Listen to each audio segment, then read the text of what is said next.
ওয়েদারে GSX-R with 100 speed. Okay, not only 100, 110, 12, 15। আমি যদি নিয়ম মাফিক গিয়ার শিফটিং করে বাইক টানি না, যেখানে 130 উঠলো না ওখানে 140, 45 উঠে যাইতো। আর বর্তমানে বাইকের ইঞ্জিনে হাত দেওয়া যাবে না, ইঞ্জিন জানি কেমন হিট হয়ে আছে, ইঞ্জিনে হাতই দেওয়া যাবে না ভাই। এখন সময় 11:44 আর আমি আমার বাইকে নতুন টায়ার ইনস্টলের পর এই প্রথম হাইওয়েতে একটা সুন্দর একটা জোস রাইড দিতে যাচ্ছি, ঠিক আছে? আর আপনাদের ভাই যেই রাইডটা দিবে অবশ্যই আপনাদের সাথে পুরো রাইড শেয়ার করার চেষ্টা করবে, ঠিক আছে? আর বর্তমানে আমি আছি হচ্ছে দিনাজপুর মোহনপুর রাবার ড্যামে। এই যে মোহনপুর রাবার ড্যামের অবস্থা দেখেন, এগুলা কি কচুরিপানা দিয়ে ভর্তি। এত সুন্দর রাবার ড্যামটার এই অবস্থা হয়ে গেছে, মানে ভাবা যায় কি একটা অবস্থা হয়ে গেছে। দেখেন কচুরিপানা দিয়ে একদম ভর্তি, যেখানে মানুষ গোসল করার জন্য আসে, কিন্তু এগুলো দেখার পর তো মানুষ আর গোসলই করতে যাবে না। এগুলো দেখার পরও যারা এখানে নামবে তারা এখানে নামার পর বাসায় যায় গোসল করবে। এই হচ্ছে অবস্থা। তো চলেন, এই যে আমার GSX-R অপেক্ষা করতেছে যে কখন আমার নিয়ে একটা সুন্দর টান দিবে। তোকে আর অপেক্ষা করাবো না, তোকে নিয়ে এখনই একটা টান দিব, তুই খালি স্টার্ট ধরে যা। বিসমিল্লাহ, এই তো স্টার্ট ধরে গেছে। এখন ডান দিকে। ওকে, তো চলেন গাইস, এইখান থেকে একটা সুন্দর রাইড হবে। Let's go. Okay, let's go. Hello guys, কি অবস্থা সবার? আশা করি সবাই ভালো আছেন and welcome to my YouTube channel HB Vlogs। এই যে এখানে টোল নিচ্ছে, মোহনপুর রাবার ড্যাম ব্রিজের টোল নেয় এখানে। জানি না এই টোল কবে শেষ হবে, আর টোল কি শেষ হয় নাকি আজীবন চলতে থাকে আমি জানি না। তো কারণ আমি দিনাজপুরে আসার পর থেকে, হ্যাঁ, মনে করেন যে 15 বছর হইলো আমার এখানে থাকার, তারপর থেকেই মনে হয় দেখতেছি টোল আর টোল। তো চলেন গাইস। ওরে ওয়েদার রে, জোস ওয়েদার! এই ওয়েদারে GSX-R with 100 speed. Okay, not only 100, 110, 12, 15।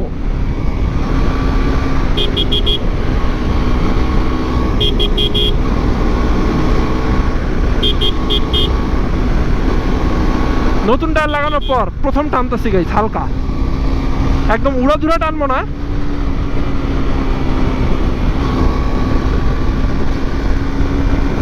কিন্তু সুন্দর একটা হাইওয়ে রাইড দিব। ওকে,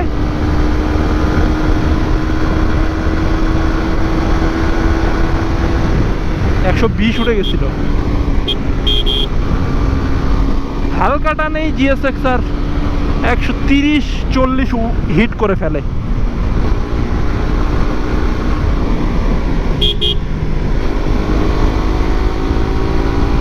এই আন্টি,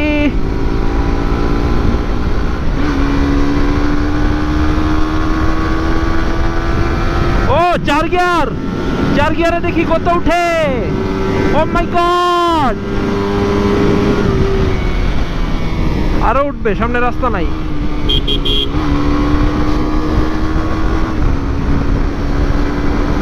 ওয়েদারটা জোস না গাইস? এরকম সুন্দর ওয়েদারে রাইড করার মজাই আলাদা।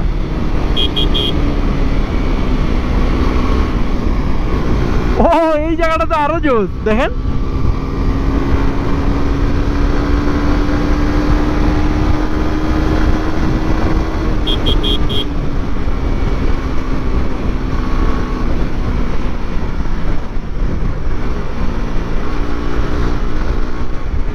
कोई है नहीं है तो फिर चलो।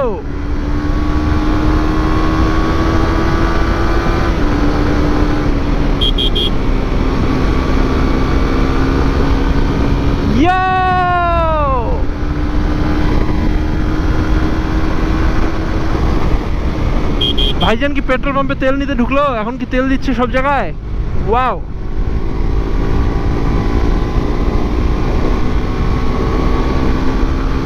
আর আমি জানি না কেন বারবার আকাশের দিকে তাকাইলেই ফিদা হয়ে যাচ্ছি। ফিদা হু তুঝ পে মেরি জাবে বানা।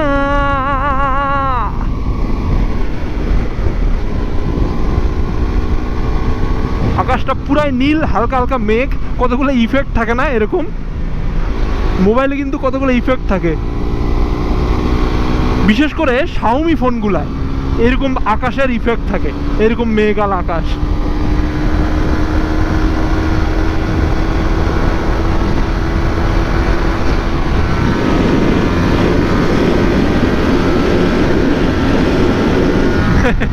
একশো 30।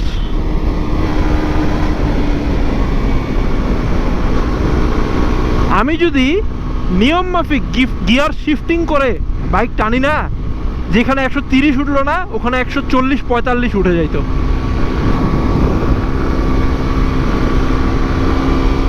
কারণ গিয়ার শিফটিং ম্যাটার করে। আর আমি তো 5 গিয়ারেই যাচ্ছি মোটামুটি, এই 100তেও 5 গিয়ার, 130এও 5 গিয়ারেই যাচ্ছি।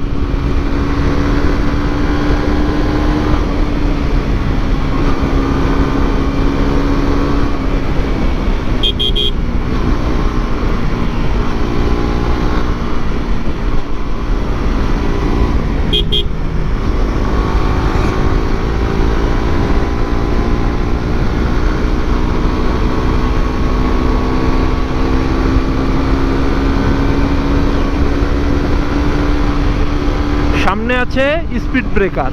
আর আপনাদেরকে ছোট্ট একটা পরামর্শ দেই, সেটা হচ্ছে যে আননোন রাস্তায়, মনে করেন যে আপনি এমন একটা জায়গায় ঘুরতে গেছেন যেই রাস্তাগুলায় আপনি আগে কখনো যাননি, তো সেই রাস্তায় স্পিডিং কখনোই করবেন না ভাই, কোনো কারণেই স্পিডিং করবেন না। তার কারণ হচ্ছে যে ওই রাস্তাগুলার কোথায় স্পিড ব্রেকার আছে সেটা তো আপনি জানেন না, আপনার তো জানা নাই।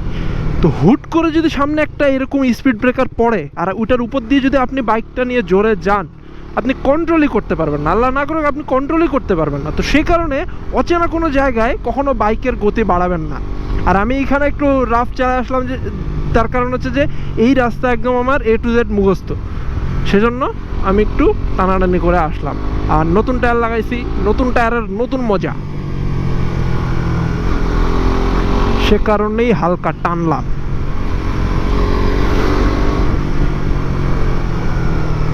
এই যে এত বড় বড় স্পিড ব্রেকার গুলা দিয়ে যদি বাইক নিয়ে কেউ 60-65-তে গেলেই কন্ট্রোলিং করতে পারবে না, আর কন্ট্রোল করতে পারবে না বাইক। সেই জায়গায় যদি রানিংয়ে থাকে 100 স্পিডে, শেষ ভাই।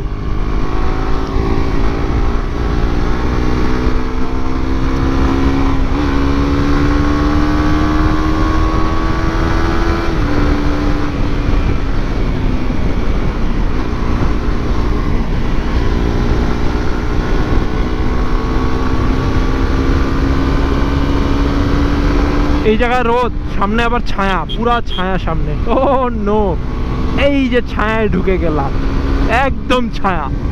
ওয়েদার রে, জোস ওয়েদার। কোন দিক যাওয়ার ট্রাই করতেছে ভাইজান? ও ওকে।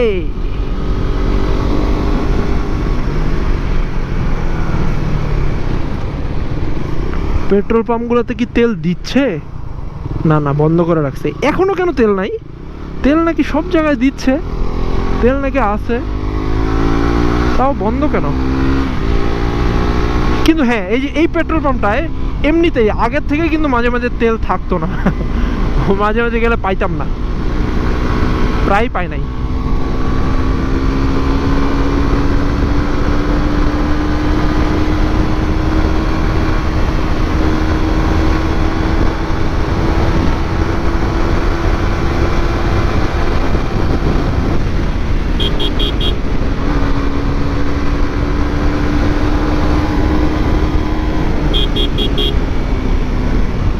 সেরা রে।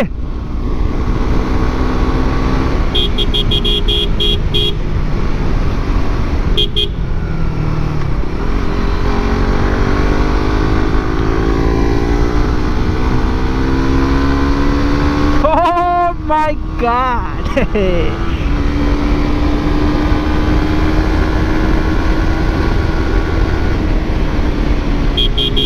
অস্থির ভাই, এতক্ষণ তো টানাটানি করলাম। চাবি আছে পকেটে?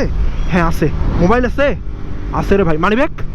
মানিব্যাগও আছে ভাই রে ভাই। বাইক টানাটানি করার পর একজন বাইকারের প্রথম কাজ হচ্ছে এই তিনটা। আগে ডান পকেটে চাবি চেক করবে, তারপর বাম পকেটে মোবাইল চেক করবে, তারপর পেছনের পকেটে আপনার মানিব্যাগ চেক করবে। আর যদি একটা মিসিং থাকে ওখানেই হার্ট অ্যাটাক বাইকার। তো সে কারণে চেক করে নেওয়া ভালো।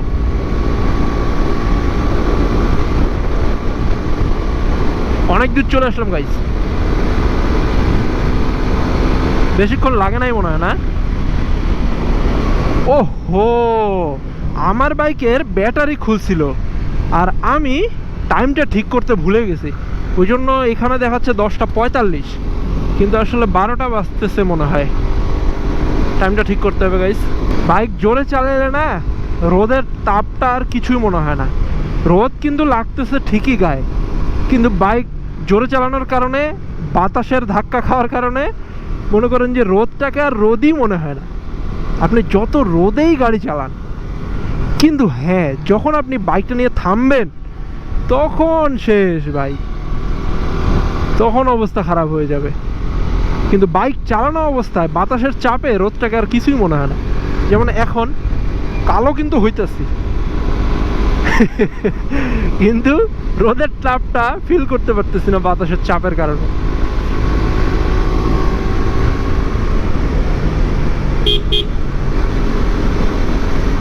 এই যে এখানে তেল দিচ্ছে, একদম ফাঁকা ভাই, 2টা বাইক তেল দিতেছে ওখানে, সেরা। কিন্তু একটু ঝগড়ার মতো কথা বলতেছে কেন জানি পাম্পের লোকেরা আর বাইকাররা। তার কারণ হচ্ছে বাইকারদের মনে হয় ফুয়েল কার্ড নাই, আর পাম্পের লোকেরা ফুয়েল কার্ড দেখতে যাচ্ছে ওই নিয়ে মনে হয় ঝামেলা লাগছে ওই জায়গায় যাই হোক, সব জায়গায় তো ফুয়েল কার্ড চালু হয়ে গেছে, এখন ফুয়েল পাস অ্যাপটা নাকি চালু হবে সব জায়গায়। আমি রেজিস্ট্রেশন করে রাখে দিছি, আপনারা করছেন গাইস? আপনারা যদি ফুয়েল কার্ড বানান আর ফুয়েল পাস রেজিস্ট্রেশন করে থাকেন অবশ্যই কমেন্টে জানান। চলে আসছি দিনাজপুর মেডিকেল কলেজ হাসপাতাল।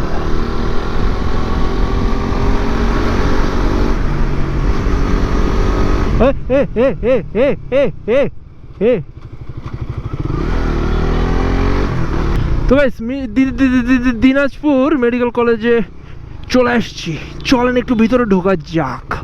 ওকে, ভিতরে তো দেখি একদমই রোদ নাই, সেরা সেরা। এই যে এটা হচ্ছে আমার জায়গা, এখানে আমি বাইকটা দাঁড়া করাই সব সময়। ইয়ো, ওরে ব্রেক রে, সেরা।